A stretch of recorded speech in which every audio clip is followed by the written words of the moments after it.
undang-undang dan PP ini sebenarnya tidak ada perbedaan, namun saat ini mengingat skema bisnis lain sebagainya itu harus menyesuaikan dengan kondisi. Nah, ada rencana kita juga ingin merevisi beberapa peraturan perundangan ya, paling tidak PP atau permen.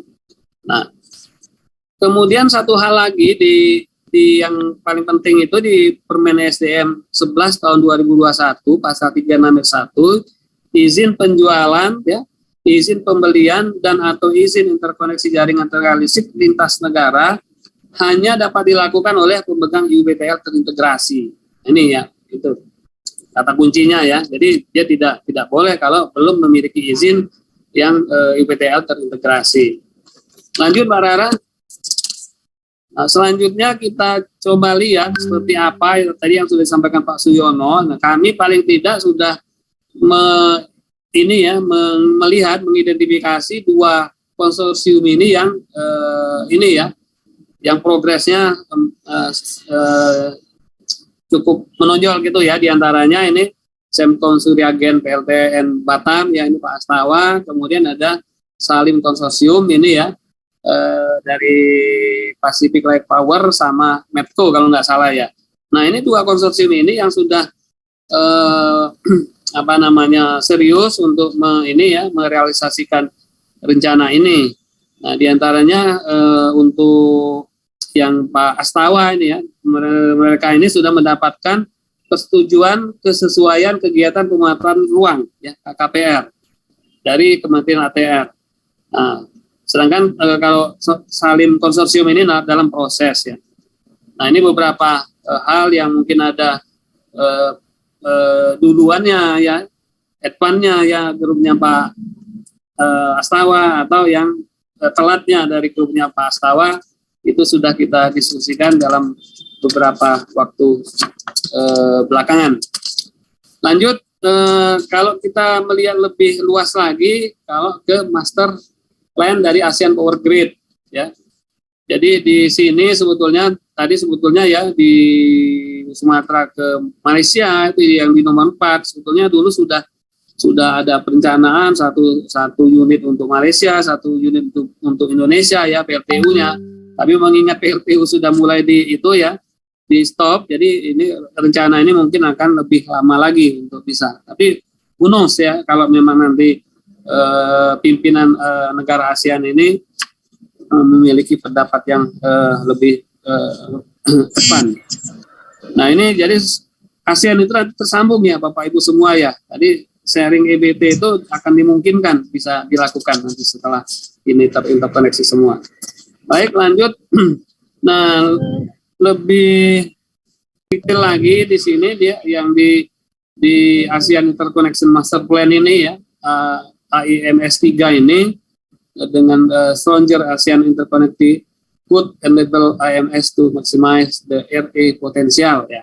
Seperti saya sampaikan tadi, renewable energy ini menjadi pembicaraan di semua negara ya. Tadi Pak Suyono sudah menyampaikan. Nah, dengan adanya master plan daripada ASEAN Power Grid ini bisa kita wujudkan.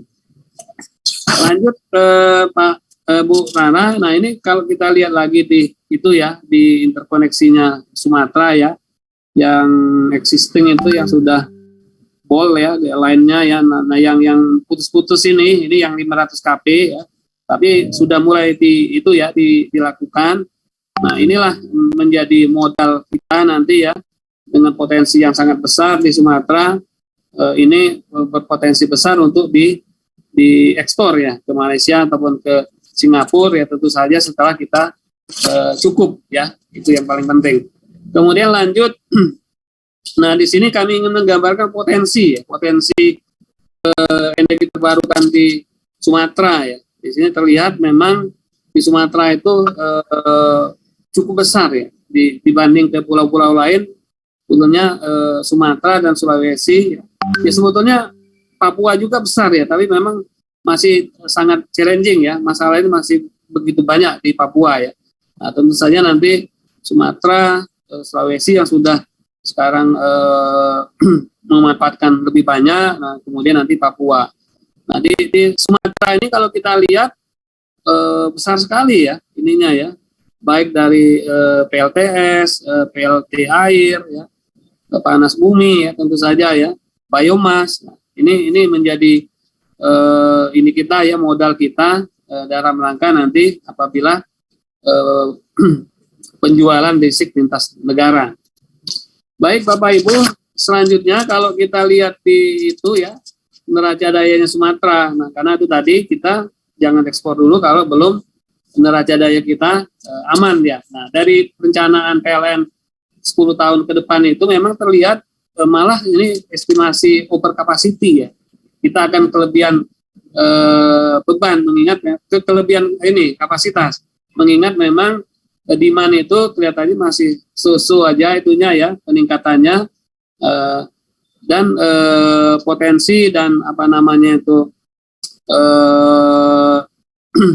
sumber daya yang ada di Sumatera itu cukup besar, sehingga kalau kita lihat bahkan bisa sampai 52% ini di tahun 2025 reserve margin kita, artinya yang terpasang itu ya dibandingkan dengan beban puncak kita masih apa namanya mempunyai rasio 52% di tahun 2025. Nah, sehingga tadi pembicaraan ekspor itu sebetulnya cukup itu ya, cukup relevan.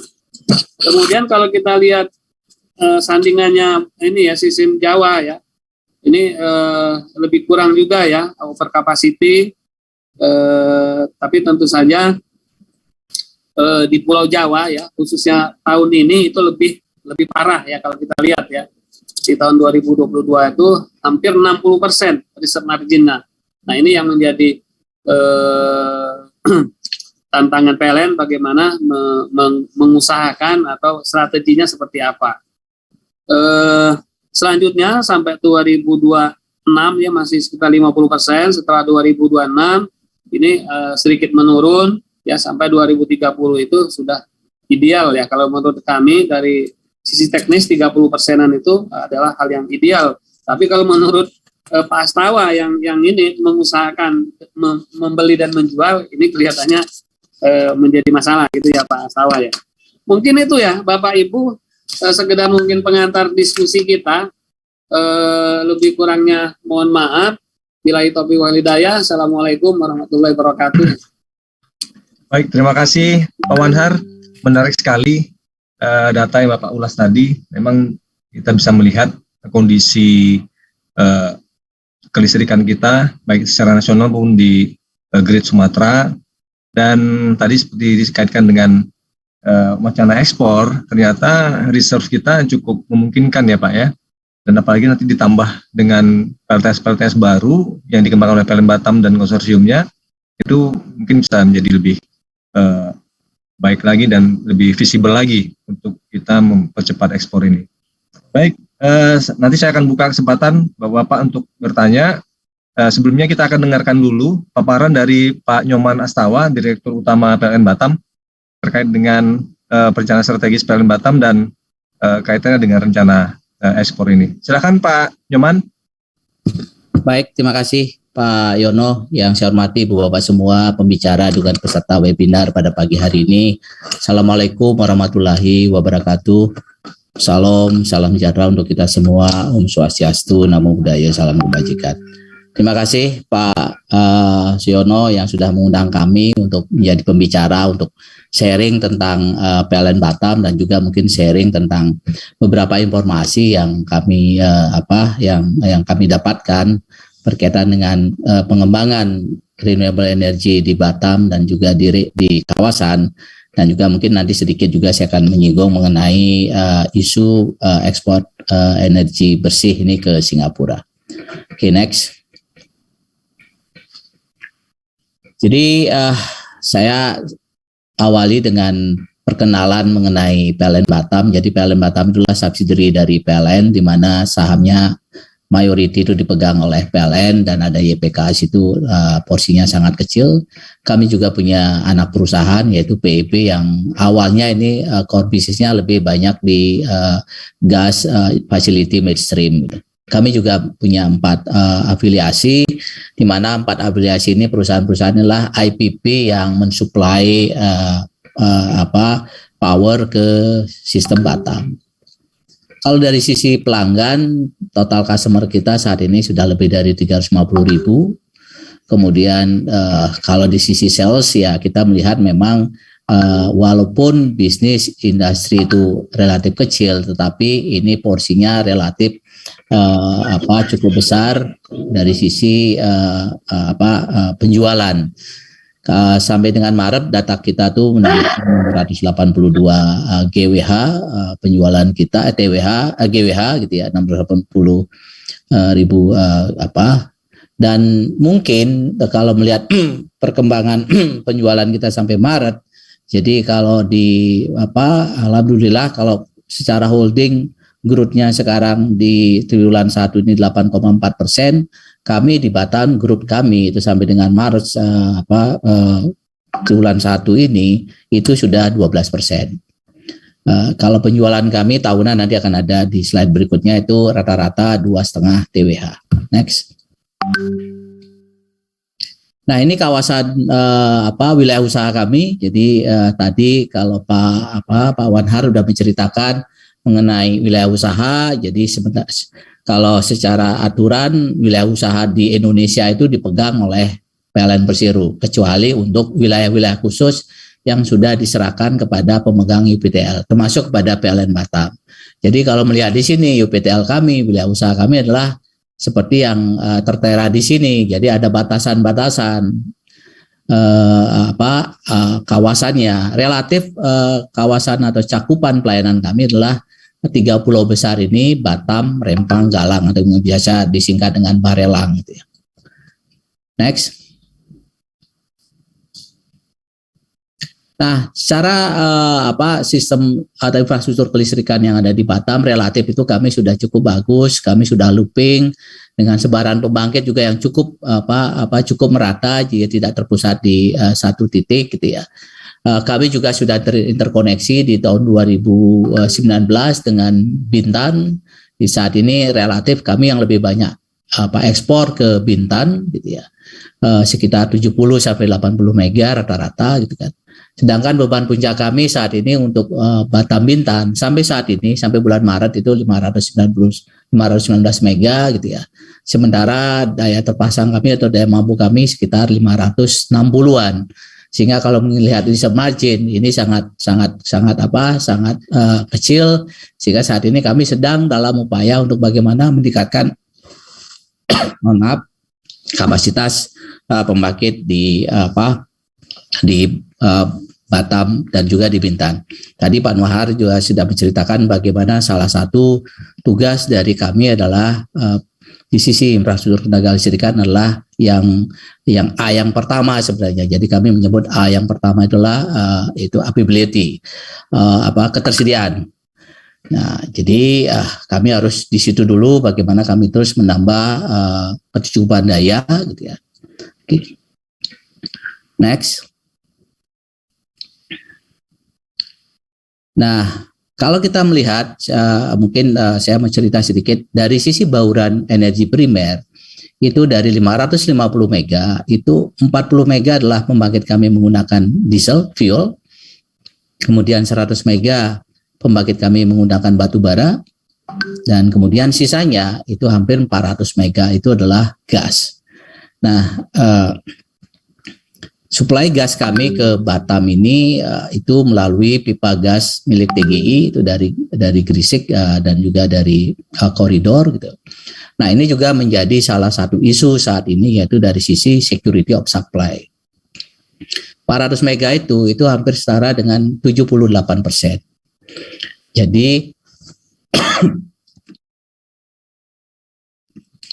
ketika terjadi sesuatu di pipa gas kami itu bisa berdampak terhadap hampir 80% suplai gas ke pembangkit kami, dan itu pasti akan dampaknya cukup signifikan.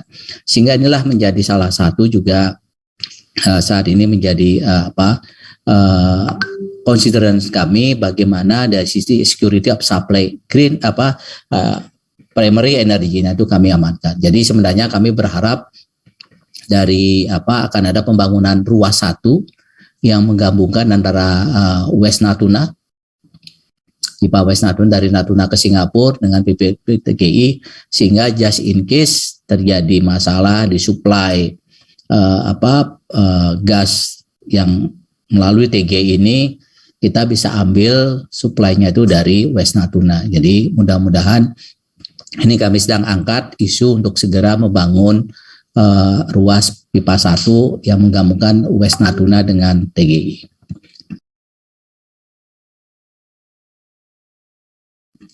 Next. Nah, ini historical beban puncak kami. Memang kalau kita melihat di tahun 2022 ada sedikit anomali, di mana akan ada kenaikan beban puncak yang cukup signifikan di semester 2. Itu karena saat ini kami punya daftar tunggu, rencana masuknya beban yang cukup besar, dan relatif dari pengalaman kita menyambung pelanggan ini, itu pelanggan data center, kami sudah sambung bulan Maret itu 43 mega. Dalam waktu 3 bulan, itu bebannya itu langsung hampir 90% dari daya sambung. Dan mereka akan ingin naik lagi menjadi 100 mega, sehingga akan ada kemungkinan kenaikan lagi 50 mega khusus untuk pelanggan ini, di samping juga pertumbuhan beban akibat tumbuhnya pelanggan-pelanggan existing. Ini kita bersyukur sepertinya pandemi COVID-19 sudah mulai akan berakhir. Pembukaan atau relaksasi terhadap kegiatan-kegiatan yang mengumpulkan massa mulai dibuka, termasuk juga batasan untuk kunjungan dari Singapura ke Batam itu juga sudah mulai dibuka, sehingga ini akan memungkinkan kembali tumbuhnya sektor bisnis kami di Batam. Dan saya sampaikan di sini bahwa selama COVID, segmen pasar kami yang tetap tumbuh itulah rumah tangga. Ini bisa dimaklumi karena kita tahu selama COVID seluruh kegiatan itu hampir semuanya beralih ke rumah, work from home, study from home gitu ya. Kemudian yang kedua adalah segmen industri. Ini segmen industri juga menarik tumbuh karena apa? Kebijakan yang diambil oleh pemerintah untuk tidak lockdown kegiatan industri itu berdampak beralihnya produksi-produksi yang selama ini diproduksi di luar Indonesia, di luar Batam itu, karena mereka sering menerapkan kebijakan lockdown, mereka kemudian memindahkan produksinya itu di Batam, sehingga sampai dengan 2021 kemarin, selama COVID 2020 2021 industri konsumsinya terus tumbuh. Nah, kita melihat di tabel di sini bahwa bagaimana ini konsumsi per segmen tarif kami sosial ya relatif rumah tangga kita melihat itu terus naik dari 2019, 2020, 2021. Nah, bisnis kita melihat di sini kalau kita bandingkan dengan 2019 masih belum recover gitu ya. Mudah-mudahan nanti di semester 2 dengan adanya mulai terbukanya atau masih dilonggarkannya aturan-aturan berkaitan dengan bepergian, kemudian dibukanya juga non karantina bagi pendatang dari Malaysia dan dari Singapura, ini akan menambah kunjungan ke Batam, sehingga akan juga mengembalikan konsumsi di segmen bisnis kami. Industri kita lihat di situ bagaimana seperti cerita saya tadi, selama COVID tidak ada masalah, tumbuh terus gitu ya. Pemerintah masih relatif juga sudah mulai tumbuh meskipun tidak seperti di tahun 2019 gitu ya. Karena memang masih banyak terjadi WFH gitu ya. Kemudian secara total kita melihat di situ bahwa di tahun 2018, 19, 20, di tahun 2020 pertumbuhan kami sempat minus 0,7, tapi kemudian di tahun 2021 kami sudah rebound, itu pertumbuhan kami 5%, dan saat ini sampai dengan triwulan 1 itu kami sudah tumbuh 12%. Jadi kami yakin untuk di tahun 2022 ini kita akan tumbuh double digit gitu ya. Next. Nah, ini satu data demand di satu lokasi saja, ini yaitu di Nongsa Digital Park. Kita melihat bagaimana pertumbuhan bebannya di situ setiap tahun relatif rata-rata hampir sekitar 70 megaan, 70 mega dengan dibandingkan dengan beban puncak saat ini, itu artinya 10% beban puncak kami akan naik. Sehingga kita melihat di sini itu load demand-nya itu sampai dengan 2030 itu hampir dalam 8 tahun ke depan itu hampir sama dengan beban puncak yang kita capai di Batam itu dalam 22 tahun. Ini challenging buat kami, tetapi ini juga menjadi peluang buat PLN Batam untuk terus meningkatkan pelayanan dan penjualannya. Next. Nah, ini saat ini pembangkit kondisi kapasitas pembangkit existing kami. Nah, kalau melihat dengan kondisi ini, kemudian tadi tabel sebelumnya itu memperlihatkan bagaimana potensi pertumbuhan beban kami ke depan. Artinya apa? Kami harus segera melaksanakan penambahan kapasitas pembangkit, yaitu bagaimana ketersediaan pembangkit itu harus kami penuhi. Oke, next.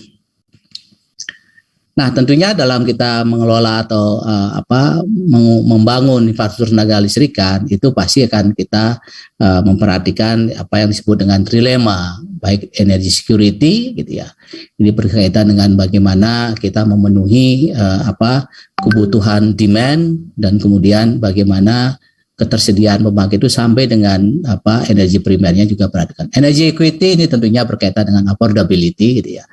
Bagaimana daya beli masyarakat itu harus kita perhatikan, dan kemudian environmental sustainability atau yang tadi Pak Wanhar sebut dengan istilah acceptability gitu ya. Bagaimana kita memperhatikan lingkungan. Nah, tentunya dengan kita harus bagaimana mengoptimasi 3 faktor ini. Nah, kalau kita melihat di sini berkaitan dengan environmental sustainability, tentunya PLN Batam juga ingin inline dengan program pemerintah, yaitu berkaitan dengan global movement untuk menurunkan gas rumah kaca, berkaitan dengan target net zero emission, termasuk juga target mengenai bauran energi.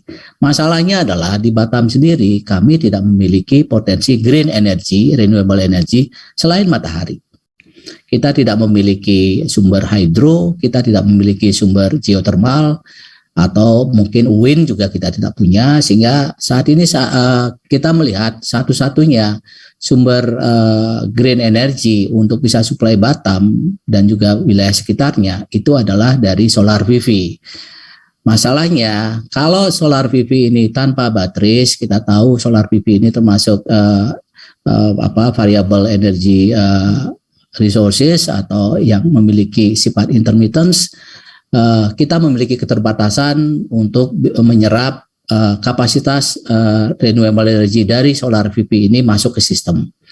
Kita hasil kajian kita rule of thumb-nya adalah maksimum adalah 10% dari beban puncak. Nah, kalau saat ini beban puncak PLN Batam misalkan sampai dengan akhir tahun ini sekitar hampir 600, artinya apa? Kita hanya bisa menyerap masuknya solar PV ke sistem Batam Bintan ini adalah hanya sekitar 60 megawatt peak. Kalau 60 megawatt peak itu kalau kita bicara efektifnya, kalau dibagi 5 ya hanya sekitar 14 megawatt AC 24 jam. Tentunya kalau hanya 14 megawatt AC itu artinya ini kontribusi bauran energi dari solar PV ini terhadap fuel mix Batam Bintan pasti sangat kecil, sehingga kita harus mencoba mencari jalan lain bagaimana menambah bauran green energy sistem Batam Bintan. Karena apa? Kami khawatir ke depannya, dan kami yakin berkaitan dengan isu global, berkaitan dengan rencana adanya carbon tax dan lain sebagainya, itu ke depan pasti banyak sekali calon investor yang akan masuk ke Batam maupun ke Bintan, termasuk juga pelanggan existing kami yang akan meminta supply green energy atau meminta renewable energy certificate. Sehingga ini menjadi tantangan kami bagaimana ke depan kami memenuhi itu, bagaimana kami bisa menunjukkan kepada siapapun juga pelanggan kami maupun calon investor yang akan masuk ke Batam ini, kita bisa menunjukkan bahwa PLN Batam siap untuk mensuplai mereka dengan green energy, memberikan mereka renewable energy certificate, sehingga mereka juga bisa memiliki daya saing untuk masuk ke pasar dunia, karena mereka juga bisa terhindar dari adanya carbon tax. Lain juga mereka bisa meningkatkan image mereka sebagai perusahaan yang pro dengan lingkungan. Next.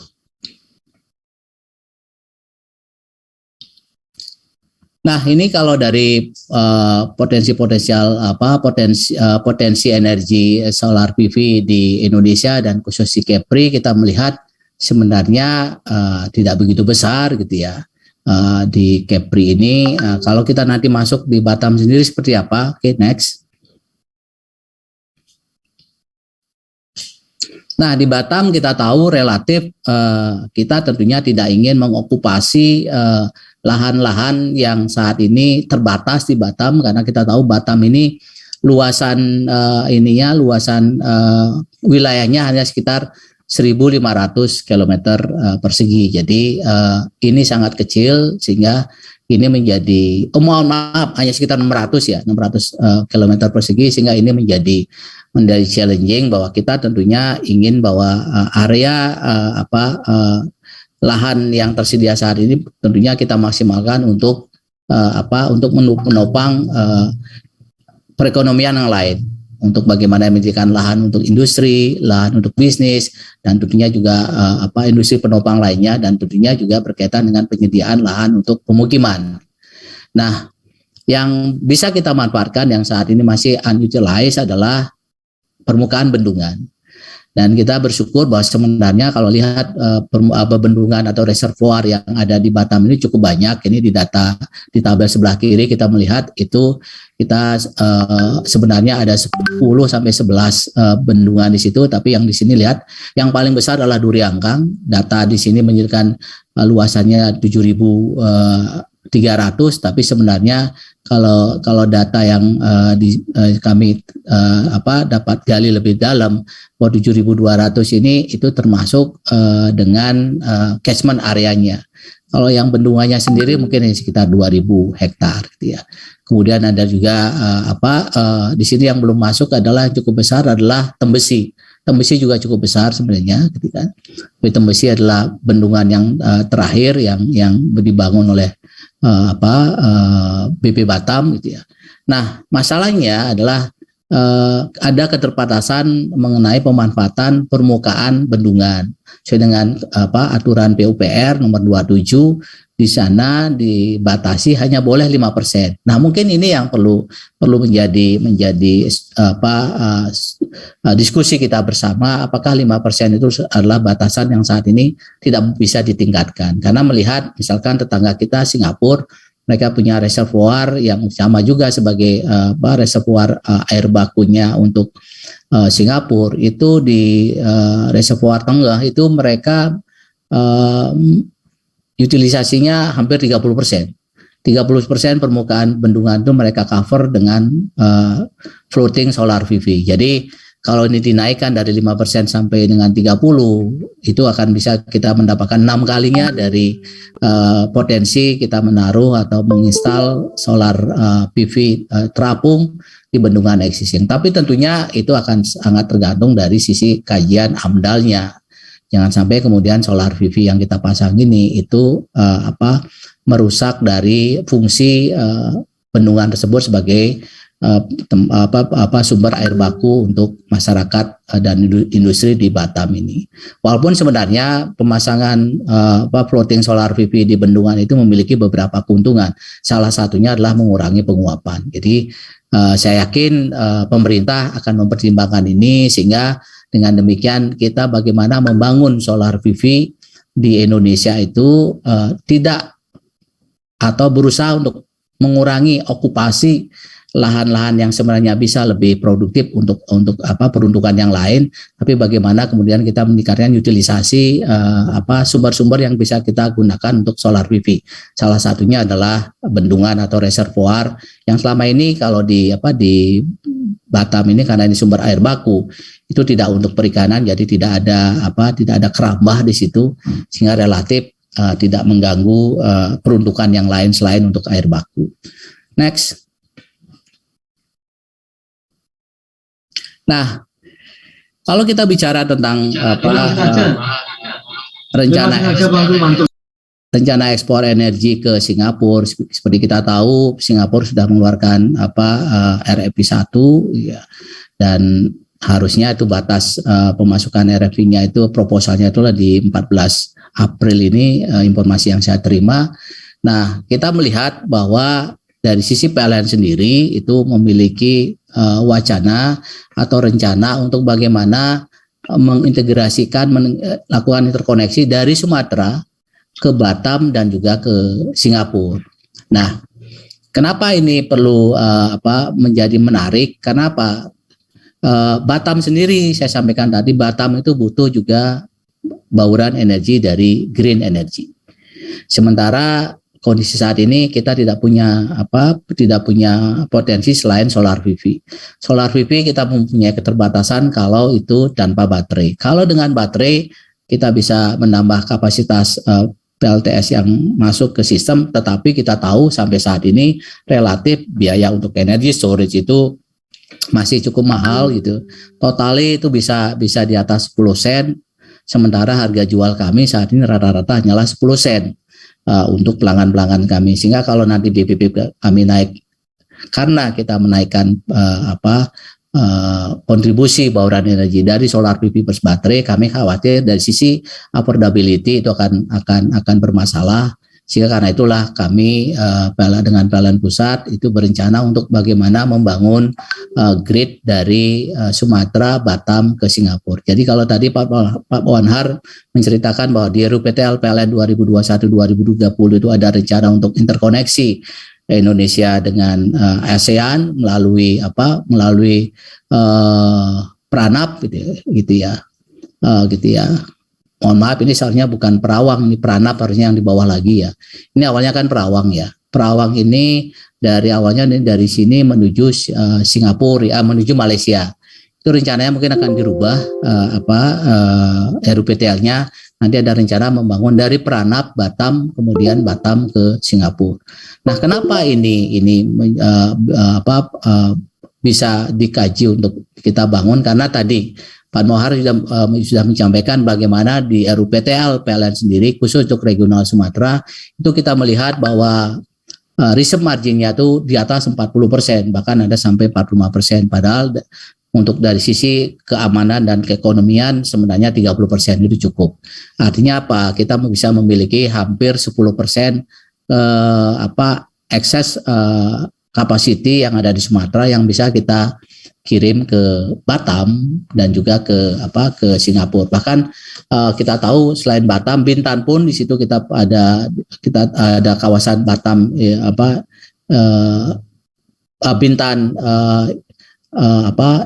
industri bayi Batam Alumina Indonesia itu mereka juga dituntut untuk ada bauran green energinya, sehingga ini juga bisa kita supply dari Sumatera. Nah, kita juga melihat dari data potensi green energy di Sumatera dari hasil pengumpulan data-data proposal yang disampaikan ke PLN itu sampai dengan RUPTL 2030 itu kita masih punya 10 giga sumber green energy yang belum termanfaatkan. Jadi kita melihat di situ yang paling besar adalah air, gitu ya. Kemudian yang kedua adalah geothermal.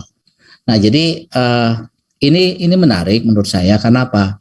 Kalau kita ekspor energi primer seperti misalkan kita ekspor gas gitu ya ke Singapura. Karena mungkin pada saat itu demand di domestiknya belum ada, kemudian kita utilisasi, monetize dengan kirim ke Singapura. Masalahnya adalah ketika demand kita di domestik muncul, tumbuh, kemudian sumber gasnya sudah habis, sudah berkurang. Jadi beda dengan kalau green energy ini. Sumber air ini kalau tidak dimanfaatkan ya udah itu hilang begitu saja. Geothermal juga hilang begitu saja. Tetapi kalau kita kemudian kita manfaatkan ini, utilisasi ini kita bangun, kemudian kita kirim ke Singapura, just in case satu saat demand di Sumatera sudah tumbuh, demand di dalam negeri tumbuh, ya kita tinggal kurangi saja ekspornya ke Singapura, dan itu tidak berkurang potensinya gitu ya. Jadi tetap ada, sehingga inilah yang saat ini PLN sepertinya akan ikut RFP 1 untuk supply ke Batam. Nah, sedikit mungkin Pak Yono menambahkan tentang beberapa isu berkaitan ekspor ini. Tadi Pak Wanhar sudah menyampaikan ada beberapa regulasi yang harus dipenuhi untuk wacana ekspor ini, baik regulasi yang dikeluarkan oleh Kementerian ESDM, regulasi yang dikeluarkan oleh Kementerian KKP gitu ya, dan juga stakeholder lainnya. Ini menurut saya ini harus segera duduk ya. Dan kalau melihat ini mungkin itu harus di kami di PLN itu melihat ini harus ada payung G2G-nya dulu gitu ya. G2G-nya dulu, tidak dibiarkan lepas B2B, karena tadi Pak Nuhar sudah menyampaikan ada beberapa syarat untuk bisa ekspor ini. Salah satunya adalah harus pemegang IPTL terintegrasi based on regulasi saat ini ya. Kalau melihat itu, maka yang comply dengan aturan ini saat ini hanyalah PLN Batam dan juga PLN Persero Holding yang memiliki UPTL terintegrasi. Tapi di situ ada juga syarat yang berikutnya adalah harus memenuhi kecukupan energi setempat dan sekitarnya. Nah, kalau setempat mungkin kita pasti, artinya di wilayah usahanya. Tetapi kalau sekitarnya ini, yang ini kan masih relatif. Nah, ini mungkin harus clear. Misalkan nanti just in case, kalau misalkan konsorsium yang bangun di Lumba Besar atau di Bulandu diizinkan untuk memiliki wilayah usaha sendiri, yang dimaksud dengan sekitarnya itu mana? Apakah mungkin saat ini kan ada isu dari teman-teman dari Provinsi Kepri melihat beberapa pulau masih belum terlistriki. Nah, bagaimana isu-isu ini? Ya, tentunya jangan sampai kemudian ada isu yang kemudian diangkat seolah-olah kita lebih mementingkan ekspor sementara kebutuhan dalam negeri belum mencukupi. Walaupun sebenarnya ada atau tidak ada demand di dalam negeri, ini relatif proyek ini jalan karena memang ada demand di Singapura, dan itu dari sisi kajian kelayakan keekonomiannya itu memang memenuhi gitu. Sehingga kenapa kemudian kita melihat banyak sekali kemudian developer swasta private yang ingin masuk ke sini. Tetapi apapun itu, tentunya kami PLN Batam sebagai subsidiarinya PLN Persero, kami pasti harus inline dengan kebijakan atau rencana dari PLN Persero Holding, termasuk juga bagaimana juga kebijakan regulator maupun pemerintah berkaitan dengan isu itu. Saya kira itu mungkin yang ingin kami share pada kesempatan hari ini. Terima kasih. Saya kembalikan kepada Pak Yono. Baik, Pak Nyoman. Menarik sekali yang Bapak sampaikan tadi. Persis, ini seperti harapan saya menggali beberapa informasi-informasi yang mungkin saat ini belum kita dapat di luar. Dan tadi Bapak sudah membuka beberapa insight terkait dengan terutama soal harga gitu Pak ya. Karena tadi disampaikan kalau hanya PLTS-nya sendiri tanpa storage itu mungkin masuk hitungnya. Tapi udah tambah storage, investasi makin mahal. Dan tentu kalau dikomersilkan itu akan mempengaruhi harga jual atau BPP ke pelanggan. Nah, ini tentu harus mendapat kajian lebih lanjut. Kemudian tadi integrasi antara grid Sumatera dan ke Singapura itu juga menarik, bagaimana peningkatan energi mix di Batam sendiri bisa tercapai. Nah, untuk kaitan dengan investasi ini, nanti saya minta ke Mbak Elrika nih untuk bisa mengulas lebih dalam tentang hal ini. Dari sisi keekonomian, proyek-proyek LTS atau energi baru terbarukan di Indonesia ini seperti apa? Dan ketika dikomersilkan itu nanti dapat mempengaruhi BPP apa tidak? Karena kita tahu sekarang ini porsi EBT sendiri di Indonesia, di RUPTL tadi sudah disebutkan itu sangat kecil. Artinya apa? PLN sendiri belum siap untuk mengkomersilkan energi baru terbarukan ini dalam grid nasional. Nah, silakan Mbak Elrika untuk bisa memaparkan materinya. Silakan. Terima kasih Pak Suyono. Suara saya oke ya Pak ya? Jelas ya? Siap. Bagus Pak. Oke, sebentar ya. Saya coba share screen dulu.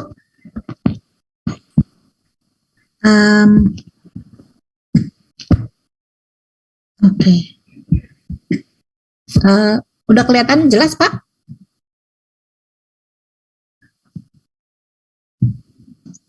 Sudah, Mbak? Oh ya, oke. Terima kasih. Selamat pagi Bapak Ibu sekalian. Assalamualaikum warahmatullahi wabarakatuh. Salam sejahtera untuk kita semua. Om Swastiastu, salam namo buddhaya. Semoga kita semua sedang, baik yang sedang berpuasa maupun yang tidak ya, masih tetap semangat di pagi ini. Terima kasih untuk Pak Suyono atas undangannya di webinar kali ini, dan juga saya tadi menyaksikan betapa menariknya nih ya presentasi dari Pak Wanhar dan Pak Astawa, terutama karena banyak sekali menyajikan detail-detail data, terutama dari PLN Batam nih, karena kebetulan saya memang jarang melihat mengerucut ke PLN Batam sendiri, Pak. Jadi terima kasih ya Pak, data-datanya mungkin nanti bisa saya pakai Pak untuk penelitian saya selanjutnya. Main-main ke Batam, Mbak Erika. Baik Pak, nanti siap. Tadi saya undang ya. Boleh Pak, boleh. Mungkin perkenalkan saya untuk mengenalkan diri sebelum dimulai. Nama saya adalah Elrika Hamdi. Saya seorang Energy Finance Analyst di Institute for Energy Economics and Financial Analysis. Sedikit background gitu ya tentang AIFA. Apa sih ini AIFA? Mungkin ada yang sudah pernah dengar, ada yang belum. Kami sebenarnya adalah sebuah global think tank yang headquarternya memang di US, tapi kita punya analis yang tersebar di berbagai negara, dan kita mengcover isu energi transisi di banyak negara ini. Nah, tapi kami memang memfokuskan analisa kami itu pada economic and financial analysis, dan terutama jika dikaitkan dengan planning ya, transisi energi di setiap negara, karena seperti yang kita tahu setiap negara itu punya kondisi yang berbeda-beda, punya resources natural resources ataupun renewable resources yang juga berbeda-beda, sehingga pasti peta jalan transisinya itu berbeda juga, dan kekuatan ekonomi mereka juga berbeda, akses to capital mereka berbeda gitu ya. Jadi masing-masing itu biasanya unik. Nah, kebetulan saya memang mengcover Indonesia dan banyak juga menulis tentang PLN. Dan skema atau net zero emission atau net zero emission ambitionnya kementerian gitulah ya kira-kira untuk mengupas. Nah, saya di sini akan mencoba untuk melihat transisi energi ini dari sisi risiko dulu ya. Secara global kita tahu saat ini sedang ada perang antara Rusia dan Ukraine. Dan ini saya hanya ingin meng-highlight bahwa perang ini mengingatkan kita terhadap satu hal, yaitu adanya risiko energy security, energy independency. Kita lihat di grafik yang di sebelah kiri ini bagaimana negara-negara di Uni Eropa itu sangat tergantung dengan gas maupun coal dari supply gas maupun supply coal dari Rusia gitu ya. Dan mereka ini terutama Italia dan Jerman ya, dan mungkin sebagian di UK itu mendapatkan lebih dari 40% energy mix mereka itu dari Rusia gitu. Dan setiap hari energy bill mereka itu ke Moskow sekitar 800 juta euro. It's huge. Dan sekarang setelah adanya perang ini, maka kita juga tahu bahwa ini akan ada global energy crisis. Apa dampaknya terhadap kita gitu, dan terhadap region ini itu nanti pertama itu adalah energy prices. Jadi kalau kita lihat di sebelah kiri ini adalah harga coal, Newcastle Coal dan Henry Hub gas yang tiba-tiba naik drastis di sebulan terakhir. Bahkan harga coal kemarin sempat mencapai 400 US dollar per ton. Kemudian juga ada isu di mana Presiden Putin meminta supaya para pembeli dari EU ini membayar. Jadi walaupun Rusia terkena banyak sanksi ya dari negara-negara Barat, tapi khusus untuk energi ekspor itu mereka tidak kenakan sanksi karena akan berdampak fatal terhadap energy security-nya negara-negara Uni Eropa. Nah, tapi oleh Putin diminta supaya mereka bayar dalam Russian ruble, jadi tidak dalam dolar lagi gitu. Dan ini kan ini menciptakan sebuah dinamika sendiri, jadinya banyak sekali policy makers EU saat ini sedang kewalahan. Gimana nih caranya supaya tidak lagi dependent kepada impor gas terutama dari Rusia dan juga sebagian coal. Ini kalau kita lihat dampaknya untuk Indonesia seperti apa sih? Sorry. Waduh, kayaknya slide saya salah nih yang sebelah sini. Oke, dari dampak dari Indonesia sebenarnya saat ini kita relatively masih oke. Kenapa? Karena kita masih independen istilahnya dari impor fossil fuel karena kita memang punya coal kita sendiri.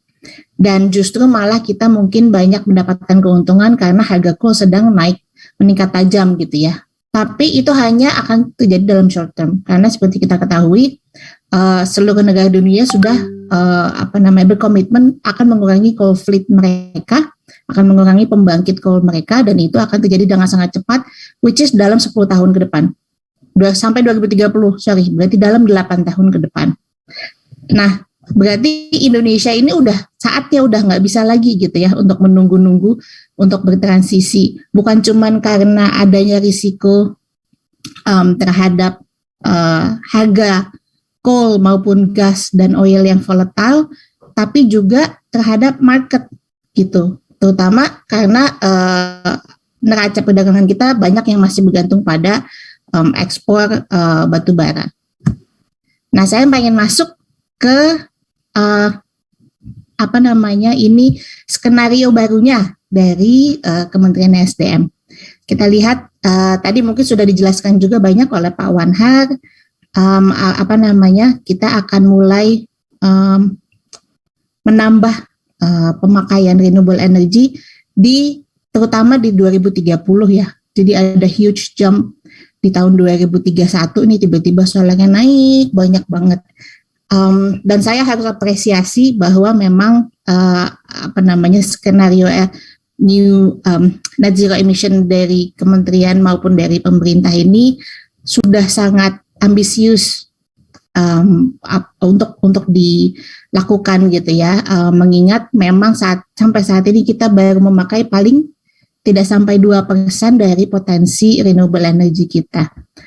Tapi saya juga mau meng-highlight bahwa kalau di sini kelihatan ada huge jump juga di nuclear energy. Nah, ini mungkin bukan masuk dalam bahasan kita saat ini ya, Pak Suyono, untuk nuklir, tapi nuklir ini kan dimasukkan ke dalam planning kementerian maupun planning PLN di tahun 2049 atau 2050. Tapi saya ingin meng-highlight nuklir yang katanya hanya akan mencapai 160 gigawatt di 2060 itu mendominasi kebutuhan investasi. Ini adalah forecast-nya Kementerian SDM sendiri, gitu ya. Jadi kita melihat bahwa untuk investasi sebesar itu, yang pink ini nuklir semua nih. Untuk investasi sebesar itu kita hanya mendapatkan 160 gigawatt of baseload capacity. Belum ditambah dengan tentunya risiko-risiko lainnya gitu ya. Jadi mungkin kita perlu mempertimbangkan kembali apakah memasukkan nuklir di dalam energy mix kita itu, apakah memasukkan nuklir dalam energy mix kita itu adalah sebuah keputusan yang baik kalau dilihat dari sisi economic and financial analysis-nya.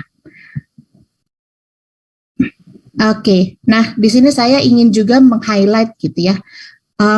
Kalau tadi dijelaskan oleh Pak Wanhar bahwa atau maupun Pak Astawa juga bilang bahwa harganya masih mahal gitu ya kalau kita harus memakai combination of intermittent RE dengan storage. Oke, coba kita bandingin, kalau aku pengen lihat, kita coba bandingin. Ini adalah LCOE yang dikeluarkan oleh Bloomberg bagaimana harganya itu sudah turun selama 10-20 tahun terakhir. Dan bagaimana harga baterai itu turunnya jauh lebih tajam, ini yang pink ini baterai, dibandingkan harganya PV dan wind ya, offshore wind maupun onshore wind. Jadi sebenarnya ke depannya secara forecast kalau kita melihat tren, harusnya baterai akan mencapai grid parity nggak jauh dalam beberapa tahun ke depan. Ini jika saya kasih garis bawah ya, jika industri lokal kita itu berkembang dengan cepat. Dan kalau kita melihat bagaimana perkembangan industri baterai di Indonesia punya sumber nikel sendiri, dan pemerintah juga sangat mendukung ya dengan berbagai macam fiskal insentif yang diberikan kepada perusahaan-perusahaan yang ingin membuka pabrik baterai baru gitu ya di Indonesia, maka saya yakin tidak jauh lagi tuh harganya itu akan mencapai grid parity itu tidak lama lagi. Dan juga terutama untuk PV dan wind gitu ya, mungkin selama ini bagi para developer PV dan wind banyak, terutama PV, solar PV itu banyak terhambat pada local content regulation yang jadi kalau saya bilangnya semacam vicious circle. Karena untuk bisa meningkatkan kapasitas, maka para manufacturer solar PV ini kan butuh demand yang besar. Sedangkan dalam 5-10 tahun terakhir, demand PV kita itu masih kecil. Jadi mereka juga mau meningkatkan kapasitas atau mau memperbaharui kapasitas mereka sulit karena investasi mereka yang lama belum kembali gitu ya. Tapi dan kemudian kalau mereka mau berorientasi pada ekspor juga sulit karena bersaingnya dengan Cina yang disubsidi industri PV-nya, sehingga demand-nya itu memang harus naik dulu kalau mau lokal kontennya itu bisa bertambah gitu dan bersaing. Nah, ini saya mau bandingkan dengan teknologi lain yang kebetulan memang di-highlight dan dipakai atau dimasukkan ke dalam NDC kita yang terbaru gitu ya, bahwa Indonesia tetap akan memakai coal power plants tapi dengan CCS atau CCUS. Tapi untuk coal power generation, kita ngomongin khusus penggunaan CCS untuk coal power. Memang kalau dilihat, ini source yang saya ambil dari Global CCS Institute, harganya atau cost curve-nya CCS itu diprediksi akan turun gitu ya. Jadi sama seperti dengan solar dan wind dan baterai, harga CCS akan turun. Tapi kalau yang di sebelah kiri itu adalah sesuatu yang historical atau sudah proven terjadi, yang sebelah kanan ini sebenarnya masih prediksi. Cost curve CCS ini semuanya masih ya katanya gitu, karena banyak dari terutama untuk coal ini ya, untuk pemakaian untuk coal power plants ini ya, CCS itu masih dalam pilot projects. Dua yang berjalan yaitu Boundary Dam dan Petra Nova, itu sekarang tinggal Boundary Dam aja. Petra Nova itu sudah ditutup di tahun lalu gitu ya, karena economic reasons atau lebih tepatnya uneconomic reasons, padahal sudah mendapat massive funding dari US government sebesar 190 juta. Dan kemudian Boundary Dam saat ini masih juga berjalan, tapi juga perlu diingat bahwa mereka itu highly subsidized juga oleh government funding. Jadi pertanyaannya adalah, kalau kita ingin memakai CCS pada coal-fired power plants kita, apakah harga tersebut akan mencapai keekonomian di tahun berapa ya? Itu kalau nggak salah mulai tadi kalau kita kembali ke sini nggak kelihatan ya. CCS itu sepertinya nggak kelihatan di yang ini. Tapi CCS itu kalau nggak salah dimulai di tahun 2030-an itu mulai masuk gitu ya. Apakah dalam 10 tahun ke depan teknologi tersebut akan mencapai tingkat keekonomian tersebut? Saya kok ragu gitu ya. Karena melihat historically selama ini proyek CCS semuanya benar-benar banyak yang supply pendanaannya oleh government-nya sendiri. Oke, terus lanjut. Nah, ini yang kemarin Pak Suyono minta sama saya memberi pesan. Jadi sebenarnya gimana sih Mbak gitu ya, katanya apa sih nanya. Kalau kita bandingkan kan selalu dibilang coal itu lebih murah gitu ya, batubara lebih murah daripada pembangkit solar ataupun wind yang intermittent. Dan saya bilang tergantung Pak, kita melihatnya dari mana. Kalau kita melihatnya secara sistem wide, sistem cost, jadi bukan hanya pada harga pembangkitan, mungkin ada beberapa hal yang perlu di-highlight di sini. Satu, kalau kita ngelihat, jadi ini saya berusaha untuk bandingkan gimana sih sebenarnya biar adil gitu loh ya harga-harganya ini dibandingkan antara renewable yang intermittent dengan fossil fuel yang katanya bisa untuk baseload gitu ya. Pertama tentunya untuk renewable intermittent itu yang akan bikin mahal adalah harga storage-nya atau harga balancing sources-nya, karena tentunya mereka tidak bisa berjalan 24 jam gitu. Jadi kalau kita ngomongin storage, tentu kita ngomongin baterai, kita ngomongin pump hydro. Kalau kita ngomongin balancing sources sebenarnya ada juga pilihan-pilihan untuk menggunakan hydro gitu ya sebagai balancing, atau geothermal, atau juga gas dan diesel. Dan menariknya kalau kita membawa kepada RFP-nya Singapura, yang saya dengar gitu ya, Singapura sendiri masih membolehkan gitu ya, masih allowing gas ataupun diesel untuk dijadikan balancing sources bagi pembangkit renewable ini di beberapa tahun pertama gitu. Jadi mungkin dari pihak Singapura sendiri pun mereka sadar bahwa saat ini storage masih akan jadi lebih mahal. Jadi ketika RFP-nya dibuka ini mereka masih oke, kita coba kalau tetap pakai gas ataupun diesel. Kemudian tentunya kalau kita bicara mengenai solar ataupun wind, itu kita perlu weather forecast yang lebih advance gitu, yang lebih prominent gitu. Dan kemudian juga yang saat ini sayangnya belum dimiliki oleh Indonesia itu adalah smart metering. Nah, smart metering ini sebenarnya jadi kalau saya ngobrol gitu dengan orang PLN, menjadi kayak kayak chicken and egg gitu. Karena untuk menginstal smart metering terutama di perumahan mahal karena butuh investasi baru.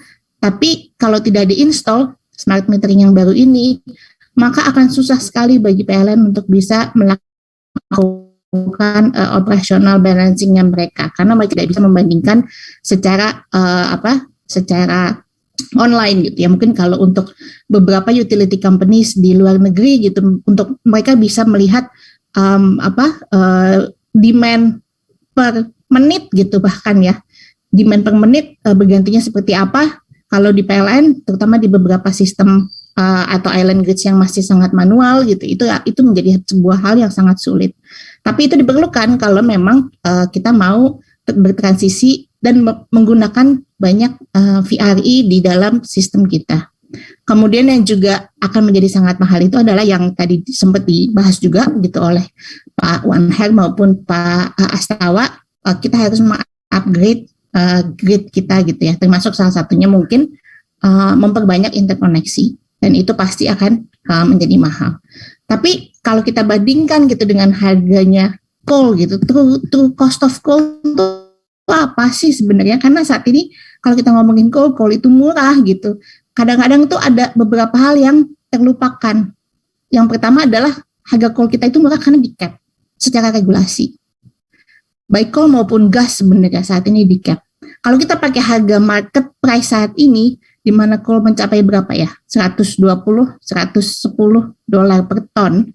Harga coal tidak lagi menjadi murah. Dan kita perlu ingat bahwa karena ini adalah sebuah pembangkit dengan PPA atau kontrak PPA yang jangka panjang dan tidak fleksibel, maka resiko harga ini sebenarnya sangat bergantung pada kebijakan DMO tersebut. Seberapa panjang atau seberapa lama pemerintah kita bisa mempertahankan kebijakan DMO tersebut, karena seperti kita ketahui di awal tahun saja sudah sudah terjadi itu ya pasokan batu bara PLN kan sempat berada dalam kondisi kritis kurang dari lima hari ya kalau nggak salah.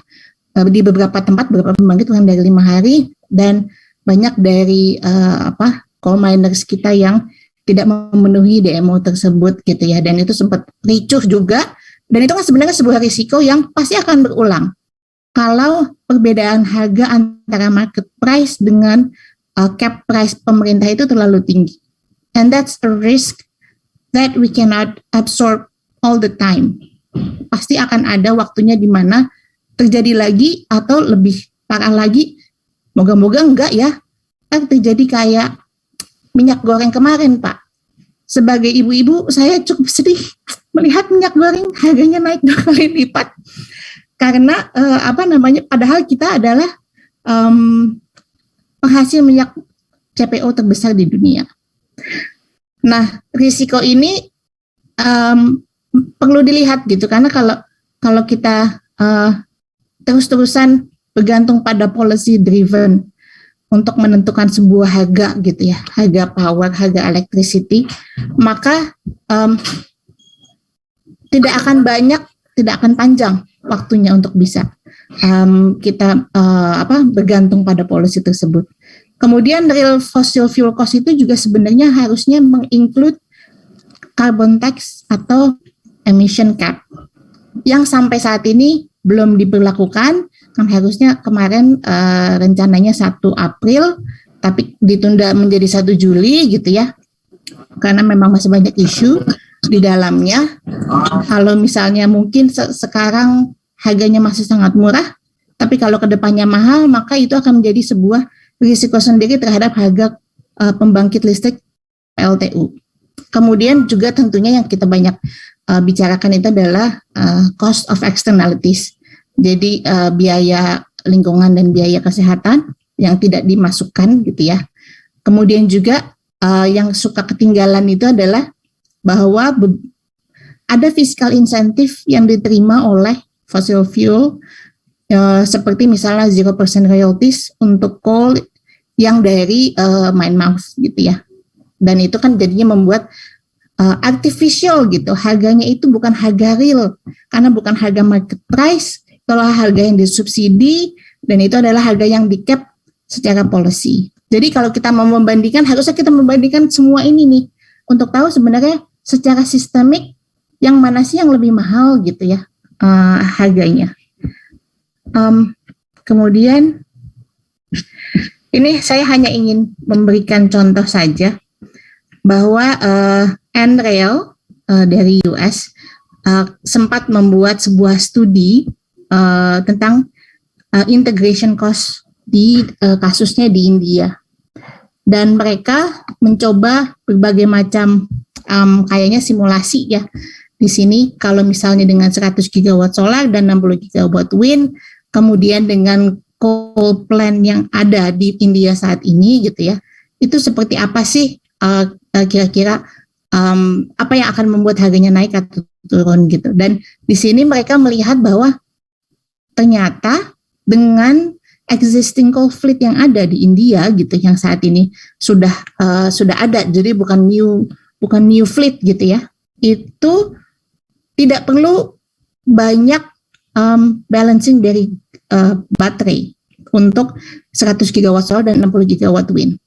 Hanya tinggal membuat coal plant tersebut fleksibel. Nah, saya rasa PLN juga sudah melakukan hal tersebut, atau mungkin ada beberapa pihak yang sudah membantu PLN untuk melakukan analisa tersebut, tapi permasalahannya sekali lagi adalah PPA, karena ada minimum dispatch yang harus dibeli PLN. Nah, transparansi PPA itu akhirnya menjadi sebuah pertanyaan terutama untuk publik ya Pak, karena kan kami di sini kan public think tank. Transparansi PPA ini menjadi pertanyaan akhirnya buat kami, seberapa sih striknya PPA tersebut? Kenapa PLN setakut itu gitu, basically untuk melihat kembali atau mereview kembali aturan-aturan yang ada di dalam PPA, karena at the end of the day kalau misalnya pemakaian coal itu menjadi lebih mahal secara sistem untuk PLN, apakah PPA tersebut harus dipertahankan? Karena berdasarkan dari paling tidak ya dari case tadi India ini, dengan adanya optimal scheduling dan dispatch, Jadi dispatch management yang bagus saja gitu ya, tanpa perlu tambahan-tambahan lain, itu mereka sudah mencapai optimum system cost gitu. Kalau kita beranjak ke energy trading dengan Singapura ataupun dengan mungkin Malaysia dan beberapa ASEAN countries lainnya, kita tahu kemarin Singapura mengumumkan mereka ingin menambah atau membeli 4 gigawatt of non-intermittent power untuk Singapura sampai 2035. Kemudian RFP pertamanya 1,2 giga dulu gitu ya. Which means kalau 4 gigawatt itu sekitar 10 sampai 12 gigawatt kali ya kalau kita pakai solar, plus ada sekitar 30 menit storage capacity. Ini kan sebenarnya yang untuk dijual ke wholesale marketnya mereka gitu ya. Saya melihatnya Singapura itu sangat serius dengan roadmap mereka untuk melakukan dekarbonisasi, karena di situ di website-nya itu tertera bahwa salah satu permintaan mereka bagi para perusahaan yang ingin melakukan menyerahkan RFP tersebut, abilities to supply and manage the carbon output gitu. Jadi di sini kelihatan bahwa mereka akan menghitung atau mereka akan melihat bagaimana carbon emission terendah yang bisa dikeluarkan atau bisa disubmit oleh para companies tersebut. Kemudian juga mungkin Bapak Ibu sudah tahu bahwa Singapura mengeluarkan peraturan bahwa mereka akan menaikkan carbon tax mereka. Saat ini carbon tax mereka $5 per ton, untuk meningkat menjadi 50 sampai $80 per ton di 2030. Itu berarti naik 10 sampai 15 kali lipat dalam 8 tahun. Apakah Indonesia akan bisa seperti itu? Saya kurang tahu juga ya. Tapi mari kita berharap semoga Indonesia juga bisa menerapkan carbon tax maupun carbon price mechanism yang bisa memberikan disinsentif sebenarnya yang adil bagi fossil fuel atau pengguna energi kotor. Kemudian import permitnya katanya EMA akan diberikan untuk 4 companies atau konsorsium. Dan yang terakhir ini sebenarnya satu hal yang menarik gitu. Jadi ketika saya berbicara dengan mungkin beberapa calon konsorsium yang melihat ke arah RFP ini gitu, mereka bilang ini sebenarnya untuk mencapai sebuah economic of scale dalam pembangunan proyek PLTS mereka gitu untuk bisa diekspor ke Singapura, mereka melihatnya mereka akan berusaha untuk mengekspor tidak hanya kepada wholesale marketnya, tapi juga kepada fixed off-takers-nya. Jadi yang dimaksud dengan fixed off-takers ini bisa jadi beberapa companies yang memang sudah mulai sourcing. Kalau tadi Pak Astawa sempat bilang, pasti nanti akan ada demand dari company-company tertentu yang memang ingin melakukan dekarbonisasi gitu ya kepada PLN Batam. Nah ini di Singapura juga sudah banyak. Dan itu sebenarnya salah satu hal yang menarik bagi para developers gitu, karena akhirnya mereka melihat kan tentunya kalau kita membangun sebuah pembangkit semakin besar maka economies of scale-nya akan tercapai dan maka akan menjadi lebih murah. Jadi ternyata revenue generation-nya bisa dari 2 hal ini. Jadi dari menjual kepada Singapore market, wholesale market, atau menjual langsung kepada off-taker. Nah, tapi sejauh ini mungkin yang dari berita-berita gitu ya, kalau di Indonesia 4 konsorsium itu yang sudah publicly announced gitu ya, 4 konsorsium dari Indonesia yang sudah publicly announced akan melakukan submission kepada RFP-nya EMA. Tapi sebenarnya di dalam website-nya EMA itu ada 25 companies yang sudah terdaftar gitu. Jadi cukup banyak peminatnya, dan tidak hanya dari Indonesia, saya juga melihat ada beberapa dari Chinese ya, kayaknya Chinese companies yang mungkin juga punya konsorsium dengan Indonesia juga sih.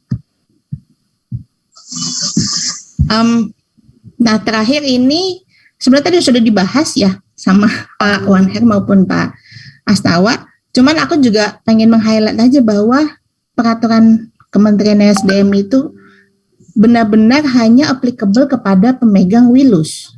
Jadi hanya pemegang IUPTL terintegrasi. Kalau kayak gitu berarti dari 25 companies yang terdaftar di EMA, apakah itu jadi pertanyaan saya gitu ya ketika tadi juga mendengarkan presentasi Bapak-Bapak, apakah berarti itu akan mengurangi apa ya, potensi gitu ya bagi terjadinya kompetisi yang fair di dalam melakukan ekspor power kepada Singapura. Mungkin nanti ini bisa kita diskusikan lebih lanjut gitu ya. Ini akan menarik karena kalau hanya WILUS yang diperbolehkan, jadi kan permit untuk developer itu kan nanti akan dari dua gitu ya. Satu, dapat permit dari Singapura EMA-nya sendiri untuk bisa mengimpor, dan kalau dia membangun di Indonesia maka dia harus memenuhi permit dari Indonesia gitu, sisi Indonesia untuk bisa mengekspor. Nah, tapi kalau dari Indonesia hanya WILUS yang boleh melakukan, maka hanya sedikit sekali gitu. Hanya tadi kalau kata Pak Saul hanya 2, PLN dan PLN Batam yang punya WILUS di dekat situ. Ini kan sebenarnya menjadi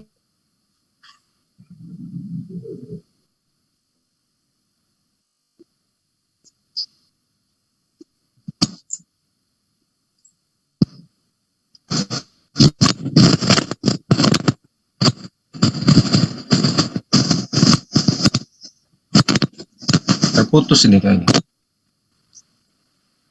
Halo Pak? Ya, Bu, silakan. Terputus ya? Aku keputus ya? Oh, iya. Lanjut. Oke, sorry. Kayaknya internetnya mati tiba-tiba. Iya, jadi tadi saya sampai mana ya Pak? Saya hampir bingung. Sampai ini WILUS dan integratednya IUPTLU. Oh iya, kalau memang hanya pemilik WILUS gitu yang diperbolehkan untuk melakukan ekspor, berarti kan ini in a way gitu menghalangi terjadinya kompetisi market. Sedangkan kompetisi market itu adalah sesuatu yang biasanya akan berakhir pada sebuah price discovery gitu. Jadi harga yang murah itu tuh biasanya terjadi karena adanya kompetisi. Jadi mungkin kita perlu melihat kembali peraturan menteri ini, dan kalau karena kami di AIFA adalah pendukung terjadinya transparansi dan kompetisi, maka mungkin harusnya dibuka saja gitu untuk kompetisi. Kondisinya memang kemudian berbeda, juga di Indonesia kan masih di Singapura memang sudah open market Ibu ya untuk listrik ya. Sementara Indonesia kan belum. Yes, tapi masih kan regulated banget kita. Betul, tapi kan ini bukan untuk dijual ke Indonesia Pak. Ini kan untuk dijualnya keluar.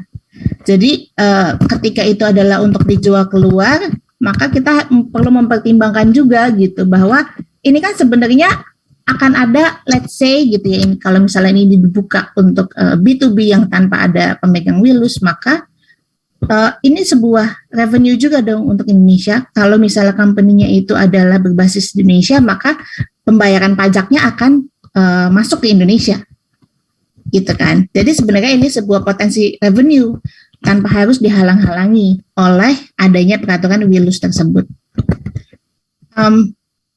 Saya cuma ingin menutup diskusi ini dengan sebuah ini apa sih istilahnya, komunike gitu ya, komunike dari para membernya IEA. Jadi kemarin itu IEA membuat ministerial meeting, dan mereka membuat sebuah komitmen atau komunike dari para ministries of energy-nya yang menekankan pada energy efficiency. Jadi kalau kita selama ini hanya ngomongin soal supply, jangan lupakan juga soal demand. Karena energy efficiency itu atau demand side management itu seharusnya menjadi first field of defense, and it's actually the cheapest defense untuk terciptanya sebuah energy security maupun energy independency. IEA membuat sebuah chart kemarin itu bagaimana caranya supaya EU mengurangi ketergantungannya terhadap gas Rusia. 10 poin itu 4 diantaranya adalah energy efficiency. Dan kalau saya lihat secara investasi, terutama di Indonesia, energy efficiency itu belum dianggap sebagai sesuatu yang menarik gitu, belum dianggap sebagai sesuatu yang seksi, terutama oleh para financial institutions, karena mungkin tiket size-nya yang kecil gitu ya, jadi pendanaannya biasanya akan yang dibutuhkan lebih kecil, sehingga dianggap kurang menarik. Padahal energy efficiency dan energy conservation adalah first fuel of defense, dan itu kalau kita lihat di energy plan-nya Cina gitu ya. Cina itu kan banyak bikin policy untuk energy plan mereka. Di poin pertama yang mereka tekankan itu adalah energy efficiency. Jadi mereka benar-benar memberikan target yang sangat clear gitu dan jelas untuk pengurangan emisi dari industri mereka. Itu dulu. Bukan dari transisi energinya, bukan dari shifting kepada renewables-nya atau phase out atau phase down dari fossil fuel-nya, tapi mereka menekankan pada pemakaian energi yang efisien. Jadi mungkin itu dulu Pak, sebagai pemantik diskusi kita Pak pagi ini. Baik, terima kasih Bu Elrika, menarik sekali dari paparan ya. Ini nanti saya mau mengkaitkannya dengan paparan dari Pak Wanhar ini. Sebelum saya buka ini saya coba kasih pertanyaan dulu nih ke Pak Wanhar. Pak Wanhar, izin Pak, masih bersama kita? Masih Pak Sunyoto. Okay. Pak Wanhar, tadi ini menarik disampaikan Pak Nyoman tadi tentang G2G Pak, terkait dengan ekspor. Dan juga disinggung juga oleh Mbak Elrika tentang persyaratan UPTLU terintegrasi dan wajib memiliki WILUS. Saya ingin confirm aja nih ke Dirjen Gatrik kaitannya dengan ekspor ini Pak. Itu the next regulation-nya seperti apa Pak? Next policy yang sekarang lagi disusun atau disiapkan oleh SDM sendiri untuk mengantisipasi atau menindaklanjuti potensi demand Singapura ini dan cross border energy trade ini seperti apa Pak? Bisa dijelaskan Pak? Baik, terima kasih Pak Suyono, terima kasih Bu Elrika. Tadi presentasinya sangat menarik saya gitu ya, karena secara prinsip saya sependapat banget nih dengan misalnya Bu Elrika. Nah, berkenaan dengan rencana ekspor Pak, sebetulnya ini kan kita sudah ada impor dari Sarawak ya. Dari Sarawak di Kalimantan. Kalimantan ya Pak ya? Ya, nah kebetulan kita memang yang itu ya, defisit ya, kita yang kekurangan kita impor. Nah itu pun aturannya jadi belum bermasalah ya, karena kita memang impor ya paling dulu ketika masalah pajak ya, apakah basic ini ada komponen pajak dan sebagainya. Nah, tapi pada waktu itu tidak dan belum menjadi masalah. Nah, namun ketika kita ke Singapura, nah Singapura ini memang tadi Pak Suyono udah memberikan clue, dia berbeda dengan kita. Kita vertical integrated, kemudian sangat regulated gitu ya. Tarif pajak dari 2017 Pak sampai sekarang nggak naik-naik Pak. Nah, jadi bagaimana PLN bisa ini ya lebih inovasinya lebih kenceng gitu ya. Tapi itu sebetulnya baik bagi kita sih Pak ya. masyarakat kita sebetulnya yang kurang mampu bagus, tapi sebetulnya ya mungkin kayak Bu Elrika, Pak Suyono ini nggak boleh lagi menikmati ya, betulnya ya subsidi, kompensasi lain sebagainya itu.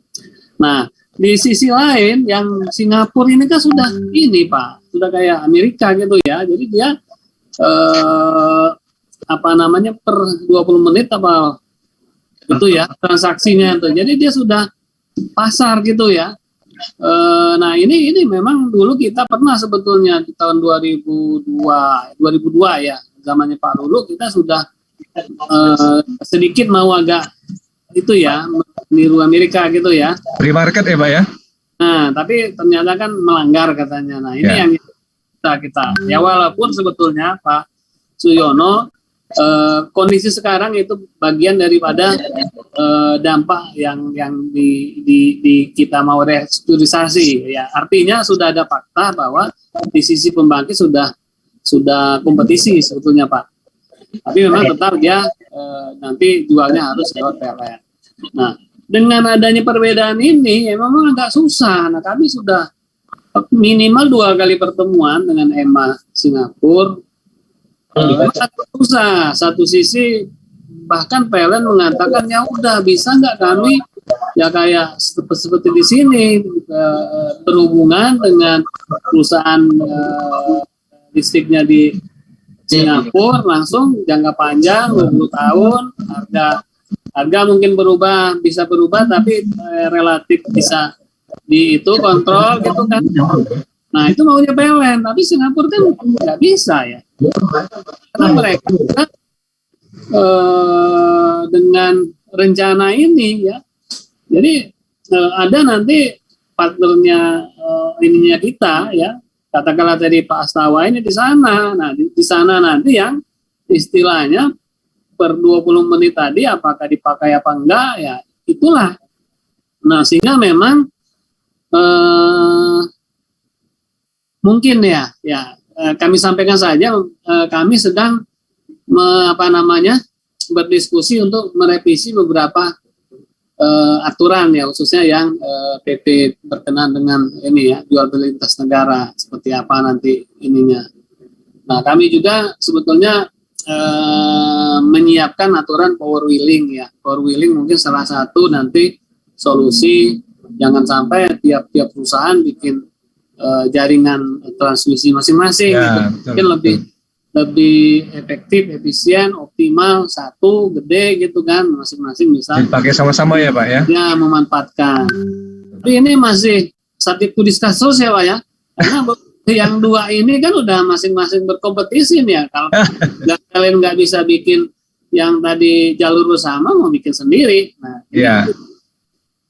Situasinya seperti itu. Jadi sekali lagi Bu Elrika, Pak Suyono memang dengan aturan yang berbeda ini ya mungkin harus dibikin itulah. Nah, EMA juga udah mengundang ESDM ya untuk giliran diskusi di sana. Nah, mungkin dengan situasi itu di situ kita bisa bisa terbujuk atau dia bisa gitu loh, memaksakan ininya dia ya diantaranya yang mereka inginkan itu aset carbon credit Pak. Mereka minta itu kan ya, saya dulu mewakili di Techlink, saya bilang nggak bisa, kita sudah punya Perpres, sudah punya Undang-Undang 7 mengenai pajak karbon, jadi ada otorisasinya nanti KLHK, ada registrasi nasional KLHK, nggak bisa sembarangan jual-jual ke luar negeri. Bisa katanya dengan artikel 6264, iya tapi ya harus ini persetujuan, nggak bisa langsung antara EMA dengan SDM. Nah jadi tentu saja tadi pertanyaan Bu Erika itu sangat terkait ya, kompetisi dan sebagainya itu akan sulit kalau hanya yang punya Wilus. Nah jadi mereka kalau PLN Pak Astawa sudah punya ya, Pak Astawa sudah punya. Nah yang belum punya kan yang ini nih, grupnya Medco ini. Ya Medco belum. Mereka harus bikin izin itu dulu, bikin izin wilayah usaha. Ya. Artinya memang sangat terbatas ya, sangat terbatas karena mengingat aturan kita itu jangan sampai nanti yaitu tadi kan sekitar atau lokalnya itu belum cukup, kita sudah ekspor.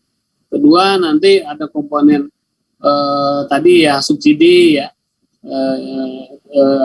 di dalam ini harga itu ya. Ya ketiga memang menyangkut keandalan juga Pak. Ya, jangan sampai nanti keandalan kita jadi nggak bagus gitu ya. Sudah biar fair ditambah itu lagi nanti malah biar nggak bisa ini gitu ya, bisa bagus. Nah jadi mungkin seperti itu ya Bu Erika ya. Tapi yang penting kami dengan rencananya Pak Astawa ini sudah mewacanakan merevisi beberapa yang harus kita sesuaikan ya dengan ini ya, dengan Singapura. Nah seperti apa nanti ya mohon ditunggu dulu nih Bu Erika.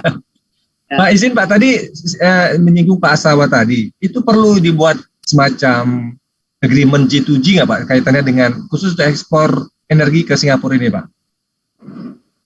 Itu lebih bagus bagi PLN dan PLN Batam ya, karena itu tadi PLN Holding kan dia mau bangun transmisinya Pak, nanti dia yang punya, nanti yang lain tinggal WRP gitu ya. Nah, itu kalau tidak ada G2G atau apa atau penuntasan, PLN nggak berani Pak. Dia bangun transmisi investasi ya Pak ya. Nah itu kan padahal transmisi di tempat lain lebih prioritas. Nah kemudian juga bagi Pak Hastawa mungkin dia lebih enak loh Pak, karena kan ini kan antar negara ya, kalau ada MOU gitu dia lebih mulus lah gitu loh Pak. Lebih jelasnya mungkin tanya Pak Hastawa Pak, atau sepertinya Pak Hastawa. Tapi sekali lagi yang dipaparkan Bu Erika saya sangat setuju ya. Sekarang juga sudah mulai dan sudah, kalau tadi tidak ada halangan 1 April sudah berjalan kita pajak dan pasar karbon sih Bu ya. Kemudian ke depan harga PLTU ini tidak akan paling ekstrim, paling murah lagi, karena sudah ada harus bayar pajak, harus bayar emisi ya.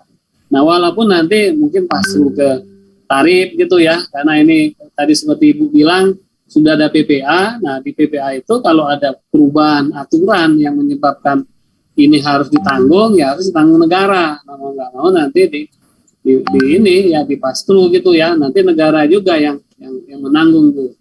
Nah jadi sekali lagi memang PPA ini agak susah loh Bu Erika. Kalau kita nanti merubah atau tidak menepati janji, ya kita akan dihadapkan pada arbitrase yang pengalaman kita sering kalah gitu loh Bu Erika. Jadi demikian kira-kira penjelasan kami. Terima kasih. Baik, terima kasih Pak Wanhar. Nanti saya akan buka sesi pertanyaan untuk para partisipan. Pak Hastawa masih ada ya? Atau sudah live ya? Kayaknya sudah live nih. Oh ya, kebetulan Pak Hastawa ada kegiatan lain, jadi jam 10.45 tadi beliau sudah live. Yang menggantikannya siapa? Ada yang bisa nanti menjawab bila ada pertanyaan? Pak Aris masih ada? Dari PLN Batam? Pak Arif? Oh Pak Arif masih. Atau nanti ada Pak Bukti yang bisa melanjutkan. Baik, saya buka bagi yang mau bertanya. Halo Pak Suyono. Ya, Bu Melda, silakan Bu Melda. Silakan langsung ke PLN, nanti ada wakilnya Pak Hastawa bisa menjawab dan Pak Wanhar masih ada di sini. Silakan Bu. Terima kasih Pak Suyono. Perkenalkan, nama saya Melda Yanti. Saya bekerja di PT WIK Far East Batam, berlokasi di Pambil Industrial Estate. Di sini saya mau sedikit memberikan informasi dulu bahwa kita itu adalah perusahaan swasta Pak yang beroperasional di Pambil, dan saat ini perusahaan kami itu sangat tertarik dengan energi yang diperbaharui, terutama tentang solar energi. Nah, sebenarnya tujuannya itu setidaknya bahwa kami bisa di dalam kegiatan operasional kami sehari-hari kami menggunakan energi yang diperbaharui, karena saat ini sumber energi kita itu 100% sumber energi yang ada di kawasan kami saat ini itu 100% dari natural gas sebenarnya. Nah, kita sendiri juga secara internal perusahaan itu juga sedang giat-giatnya melakukan kegiatan program kegiatan tentang energi efisiensi. Dan sebagai informasi, kita itu juga punya solar panel sih sebenarnya di tempat kita. Nah, kita itu ada program dari global, dari corporate-nya kami bahwa kita itu direncanakan atau diharapkan beberapa tahun ke depan itu kita menggunakan energi yang diperbaharui untuk kegiatan operasional kami itu lebih meningkat. Bisa dikatakan sekarang ini misalnya 10% dari energi yang kita gunakan itu adalah energi yang diperbaharui. Nanti kami akan dikasih target mungkin tahun depan jadi 20, 15, 20, 25 dan seterusnya seperti itu Pak. Nah, pertanyaan saya, dari yang Bapak jelaskan tadi itu kan rencananya energi yang diperbaharui yang akan proyek energi yang akan diperbaharui ini akan diekspor ke Singapura. akan digunakan oleh negara Singapura. Nah, bagaimana untuk kita yang industri, Pak, yang sebenarnya kan, dan saya ingin juga, Bu, ya? Iya, pengen juga, karena kan rata-rata perusahaan PMA, mereka itu punya program global tentang seperti ini. Dan kita itu memang harus merencanakan mulai dari sekarang, apakah kita bisa terlibat dalam proyek ini supaya kita bisa mendapatkan atau bagaimana, seperti itu. Terus harapan kami sih program-program kecil yang ada di perusahaan kami saat ini itu bisa align dengan program yang ada di pemerintah. Jadi walaupun misalnya ketika kami punya program-program kecil dan kita sambungkan dengan pemerintah, yang kecil tadi itu dampaknya akan lebih terasa lebih besar, seperti itu, Pak. Baik, nanti pertanyaan Ibu ini akan dijawab oleh Pak Wanhar dan juga nanti ada wakil dari PLN. Baik, kita hold dulu. Satu lagi pertanyaan, kalau ada. Iya, Pak Siono. Pak Mustafa, silakan Pak Mustafa. Terima kasih Pak Siono. Ini webinar yang luar biasa ya. Menyikapi penjelasan dari Pak Wanhar ya, serta Pak Nyoman tadi dari Bright PLN Batam. Memang pertumbuhan investasi ke Batam ya, terutama BBK Batam Bintan Karimun, itu sangat luar biasa ya, walaupun di tengah pandemi, Pak. Nah, kendalanya ya sekarang kita dari Kadin Provinsi Kepri sudah melaunching ya Batam Bintan Karimun Murah, yaitu ada beberapa kawasan yang memberi insentif, yaitu free sewa selama 5 tahun di awal ya. Dan ini akan memicu investasi yang akan lebih banyak lagi ya. Nah, sekarang kendalanya di Bright PLN Batam saja itu daftar tunggunya banyak, Pak. Sementara kita masih kekurangan energi begitu. Jadi kita lebih baik banyak fokus ya untuk mempertahankan ya keandalan energi di kawasan FTZ BBK dulu gitu. Setelah itu, setelah kita temukan ya dengan energi baru terbarukan atau beberapa alternatif lainnya, baru kita konsen ke ekspor begitu, Pak. Jadi itu masukan dan pertanyaan kami, apakah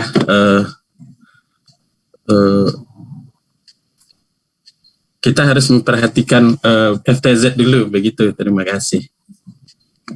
Baik, terima kasih Pak Mustafa. Satu lagi penanya, silakan.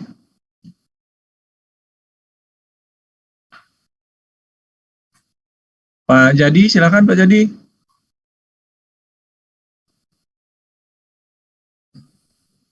Iya, terima kasih Dr. Siono. Sebenarnya tadi ingin jadi pendengar aja dulu, tapi karena ya absen, saya harus keluar untuk menyampaikan sesuatu. Pertama, terima kasih buat regional dan semua tim Pak Dr. Siono membahas diskusi terkait energi. Energi listrik ini memang salah satu faktor utama ya daya saing investasi di suatu wilayah, khususnya di Batam. Yang kedua adalah kita ketahui memang bahwa keberadaan Bright PLN Batam ini sudah cukup lama ya, dan cukup berpengalaman dalam hal melayani listrik di Kota Batam, meskipun memang masih sering terkendala ya. Yang kedua adalah terkait yang tadi disampaikan oleh Pak Nyoman, kemudian Pak Wahar dengan Bu Elrika, sudah cukup baik terkait green energy terbarukan, kemudian investasi energi. Mungkin yang perlu kami sarankan adalah dalam hal investasi ini, pertama ya, karena ini fungsi Kadin harus melibatkan pengusaha-pengusaha lokal ya, jangan hanya pengusaha-pengusaha besar, kemudian pengusaha-pengusaha lokal seperti Pak siapa tadi itu, Pak Mustafa, hanya sebagai helper saja, pembantu ya Pak Mustafa ya. Jadi kalau harus bisa menjadi lebih besar ya di tengah perusahaan-perusahaan besar, sehingga perusahaan-perusahaan yang ada di Batam ini juga bisa lebih besar. Nah, di sisi lain adalah harus memperhatikan juga lingkungan yang tadi disampaikan oleh Pak Nyoman terkait green energy. Jadi kawasan masyarakat di kawasan lingkungan itu juga harus diperhatikan, bukan hanya diperhatikan dari segi green energy saja, tapi juga keterlibatan masyarakat dalam hal investasi di kawasan tersebut, sehingga masyarakat tidak tertinggal atau mungkin menjadi korban dari dampak investasi itu. Jadi perlu keterlibatan kapasitas sebagai basic daripada investasi di kawasan. Kemudian adalah yang terakhir adalah kesiapan daya saing kelistrikan di Batam. Seperti yang dikatakan sudah kita harus mempersiapkan dulu kecukupan daya listrik di Batam khususnya. Baru nanti mungkin bisa memikirkan bagaimana kita harus mengekspor ya ke Singapura. Itu saya kira yang saya sampaikan Pak Yono sebagai masukan. Terima kasih. Baik, terima kasih Pak Jadi, masukan yang menarik sekali. Pak Manohar izin, ada 2 pertanyaan ini Pak. Pertama itu dari Bu Meldayanti dari PT Sivalorem di Panbil Industrial Estate yang berencana meningkatkan komposisi penggunaan energinya Pak dari berbasis gas ke EBT. Karena selama ini di kawasan industri Panbil kan memang mengelola pembangkit sendiri Pak Wanhar, dan itu bahan bakunya dari gas. Dan memang ada beberapa tenan di situ yang sudah mulai bertahap tuh beralih ke solar panel, seperti di Epcos dan di Sivalorem juga kayaknya. Nah, mungkin nggak nanti proyek PLTS yang dibangun oleh investor itu berapa persen sih yang dijual di pasar domestik di lokal Batam dan berapa persen yang di ekspor. Nah, itu komposisi seperti itu apakah ada aturannya atau gimana itu Pak? Kemudian yang kedua, sama tadi pertanyaannya dengan Pak Jadi, fokus dulu ke kebutuhan lokal baru ekspor. Nah, silakan Pak Wanhar. Baik, terima kasih Pak Suyono. Terima kasih pertanyaannya Ibu Bapak semua. Jadi untuk PLTS khususnya ya PLTS atap ya, sekarang juga kan sebetulnya belum bisa terimplementasikan dengan baik ya. Ya karena memang di Permen 26 itu kan tidak secara detail ya. Nah, ini seperti pertanyaannya Bu Elda, ini banyak hal-hal yang ternyata di pelaksanaannya PLN mewajibkan ini, meminta persyaratan ini itu. Nah, sehingga memang memerlukan itu ya persetujuan dan menunggu hasil kajian ya. Jadi antaranya berapa persen sih PLN bisa menerima ya di titik terimanya ya, karena sebagaimana kita ketahui juga trapu-trapu milik PLN itu kan banyak yang sudah itu ya sudah cukup besar bebannya. Nah, kalau dia nanti overload ya tentu saja akan mengganggu ya. Atau nanti tiba-tiba hilang ya seperti apa, atau tiba-tiba nanti harus menerima. Nah, ini juga menjadi persyaratan-persyaratan yang tidak ada di Permen sebetulnya, tapi ini menjadi penghambat gitu ya. Nah, terkait dengan Bu Elda, memang angka-angka berapa yang tadi bisa diekspor itu kan nggak ada memang ya Bu ya. Tapi kalau di Permen 26 itu ada angka ya. Kalau dalam hal PLTS atapnya ini digunakan untuk sendiri ya, untuk menjadi offset daripada pemakaiannya PLN. Nah, itu ada persyaratannya saat ini itu sebesar 100% ya dari daya terpasang. Nah, ini juga sebetulnya sudah menjadi diskusi lagi dan ada kemungkinan akan direvisi ini ya Bapak Ibu ya. Mungkin dari awal perlu juga kami sampaikan karena mengingat ya PLN masih bersikeras kondisi-kondisi di Permen itu belum bisa dilaksanakan gitu ya.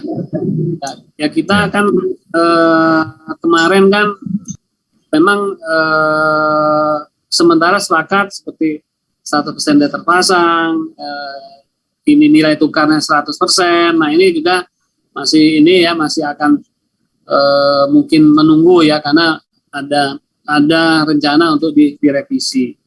Jadi sekali lagi Bu Elda, berapa persennya kan nggak ada angka, tapi yang pasti tadi di undang-undang, di PP seperti 3 poin tadi yang menjadi persyaratan ya kalau kita untuk mengekspor.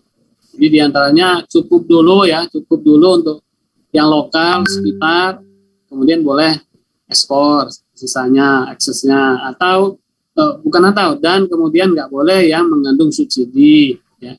Kemudian juga si pengekspor ini harus dia punya wilayah usaha. Nah, jadi mungkin menambahkan penjelasan tadi, wilayah usaha ini tadi yang itu UPTLT integrasi itu memang menjadi kewajiban, keharusan diantaranya untuk menghindari jangan sampai ada komponen subsidi tadi, Pak Suyono. Ya, betul. Kalau dia tercampur, nanti kita nggak bisa kan membedain di sini mana yang enggak. Nah, ini juga memang punya persyaratan untuk mendapatkan ini. Nah, kalau PLN yang nggak menyerahkan, ya dia juga nggak bisa. Ya. Nah, seperti tadi yang di tempatnya atau yang punyanya Ibu ini kan sudah punya wilayah usaha ya, saya nggak tahu. Sudah Pak, di kawasan ya. Di sini sudah ada. Nah, dari mulai membangkitkan sampai billing ya. Ya. Maaf Pak Wanhar, agak saya potong sedikit. Jadi pertanyaan saya itu sebenarnya, rencana kan kita itu ditargetkan, kita itu diminta untuk mulai memikirkan menggunakan energi yang diperbaharui. Sementara saat ini kita memiliki keterbatasan di Batam ya, terutama sumber energi diperbaharui itu sendiri juga terbatas kita punya di Batam. Nah, gayung bersambut, kemudian dari PLN punya program mau ada rencana pengembangan pembangkit listrik tenaga surya. Seperti itu. Nah, pertanyaan saya itu adalah apakah kita di industri bisa mendapatkan energi dari pembangkit tersebut atau apakah seluruh energi yang dihasilkan oleh pembangkit tersebut nanti tujuannya untuk ekspor? Itu pertanyaannya, Pak. Betul. Oke, kalau gitu gini penjelasannya. Ibu jadi berarti wilayah usaha ya Bu ya. Kemudian ada kewajiban newsletter retail ya. Saya kurang paham tentang itu Pak. Jadi kebetulan kan kita ada program mungkin saya asumsikan itu saja ya. Saya asumsikan Ibu ini punya wilayah usaha, baik dia pembangkit sampai ke itu atau dia hanya menjual. Kita tidak punya itu Pak. Kita tidak punya itu. Ibu ini tenan di kawasan industri Pak. Oh tenan. Iya, kami tenan di kawasan. Jadi kami bukan pembangkit, kami bukan punya usaha seperti itu, enggak. Jadi dari perusahaan kita itu diberikan rencana, kita itu sudah direncanakan dan diharapkan untuk bisa mulai memanfaatkan sumber energi yang diperbaharui. Seperti itu Pak. Nah, sebagaimana kita ketahui kan di Batam sumber energi yang diperbaharui itu juga terbatas. Dan tidak semua punya. Jadi kayak gayung bersambut dengan program ini, apakah nanti kita bisa juga memanfaatkan energi yang sedang didevelop oleh PLN ini Pak. Jadi artinya tidak hanya, maksudnya untuk industri khususnya misalnya perusahaan tempat saya bekerja itu berminat dan kita mau beli itu apakah bisa gitu pertanyaannya Pak. Betul. Jadi gini. Ini beda itunya ya dari topik kita. Jadi kalau Ibu itu di wilayah beda dari topik di wilayah Indonesia kan ya Pak Suyono ya Ibu ini ya. Iya Pak.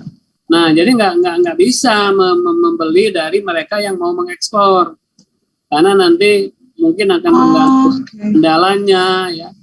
Kemudian nanti akan juga mempengaruhi kecukupan persyaratan tadi gitu ya. Nah kalau mereka harus Ibu memerlukan itu kan berarti di sekitar mereka kan belum terpenuhi kan Bu.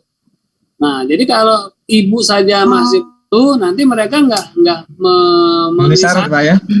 memenuhi syarat Iya. untuk mengekspor. Jadi sebaiknya seperti yang disampaikan Pak Mustafa, Pak Jadi, ya harusnya dijual ke ibu.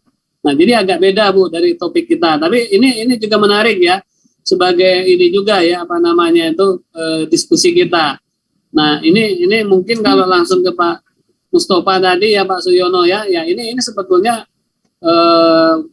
ya mungkin ini ya kondisi ya. Saya nggak tahu ini fakta apa seperti apa ya, tapi ini sebagai indikator bagi saya ya sebetulnya Pak Astawa ini akan digugat ini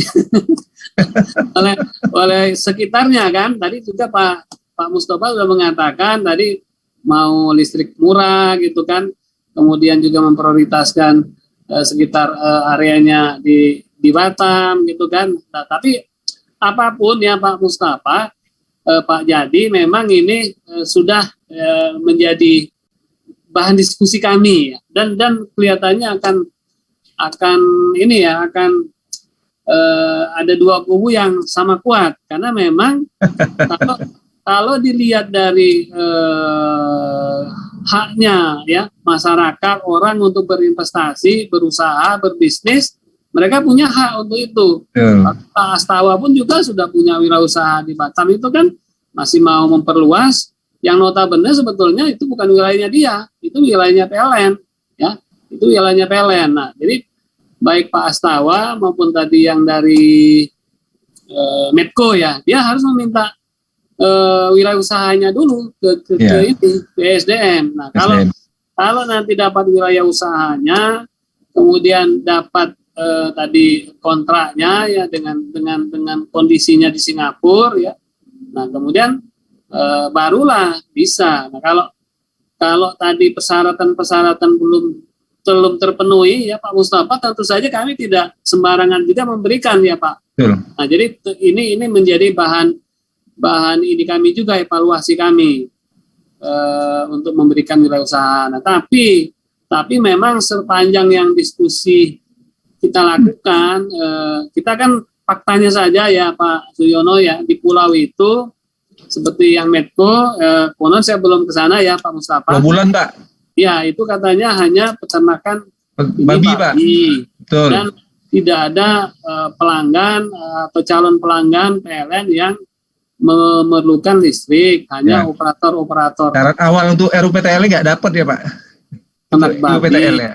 Ya, sehingga mereka sudah memenuhi persyaratan bahwa kebutuhan listrik untuk masyarakat lokal sudah terpenuhi ya, karena memang nggak ada yang mau dipenuhi.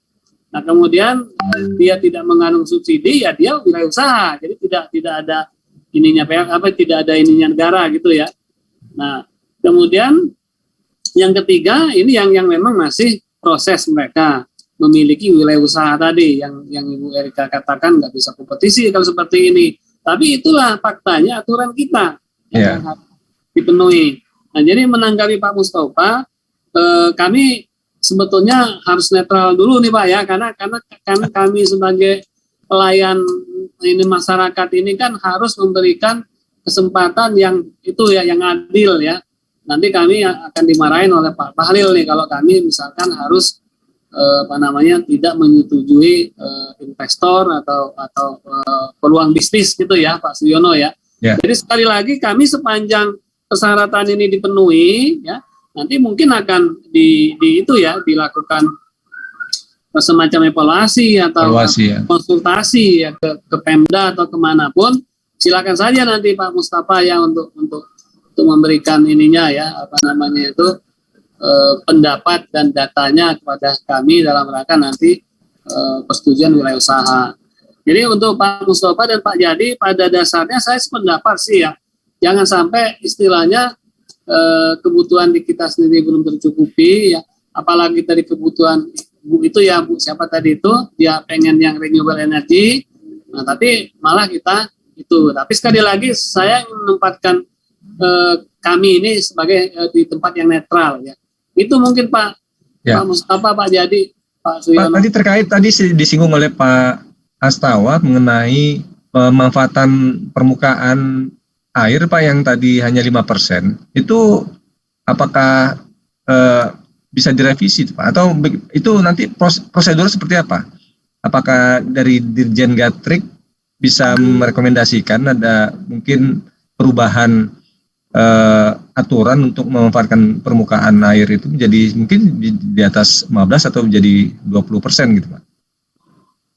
Ya, ya kalau kami dari SDM Pak, karena kami menginginkan masif gitu ya, EBT ini ya kami minta sebesar-besarnya, tapi Ya. tentu saja kewenangan untuk memberikan izin pemanfaatan permukaan waduk ini kan kalau di pusat kan PUPR ya. Ya. Nah, di Cirata itu kan sudah oke kayaknya ya. Nah, tapi kalau saya nggak tahu persis ya, mungkin Pak Mustafa yang tahu aturannya.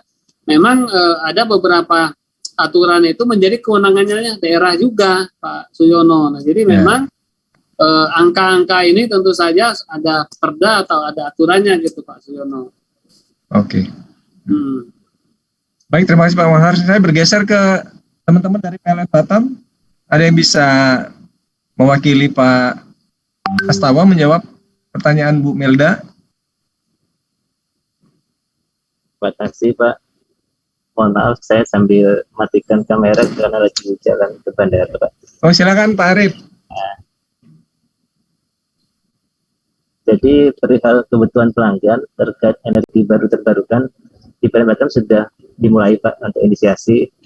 Kemarin kita sudah juga berkontrak dengan Demot. Jadi kalau siapa tadi Pak? Bu Melda Pak ya. Melda. Berkenan bisa hubungi aja PLN Batam di bagian pelayanan gitu ya. Kebutuhannya berapa? Nanti akan dilakukan kalkulasi gitu ya, komersialnya seperti apa, itu sudah ada Pak Sujono.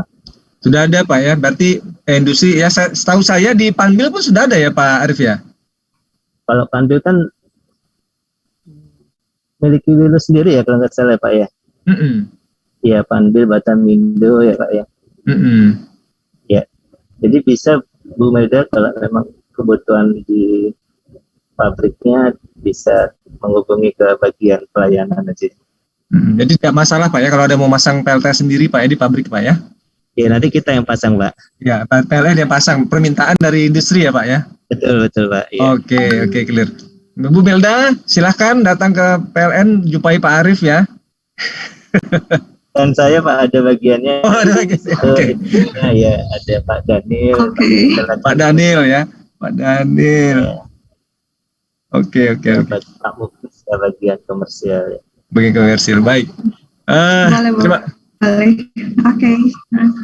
Terima kasih Pak Arif. Pak Fandi, silakan tanya.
Oh, ini menarik ini. Industri minta naik tarif. Pak Bukti, Pak Pak Arif.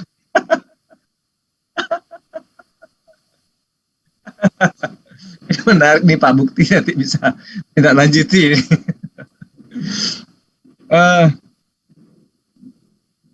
Baik Pak Fandi, usulannya supaya perencanaan EBT bisa masuk dalam RT/RW di daerah ya. Baik. Kemudian ya ini yang kedua ini memang ini ya, Bapak nanti berhadapan dengan kubu yang tidak ingin tarif dinaikkan ini nanti.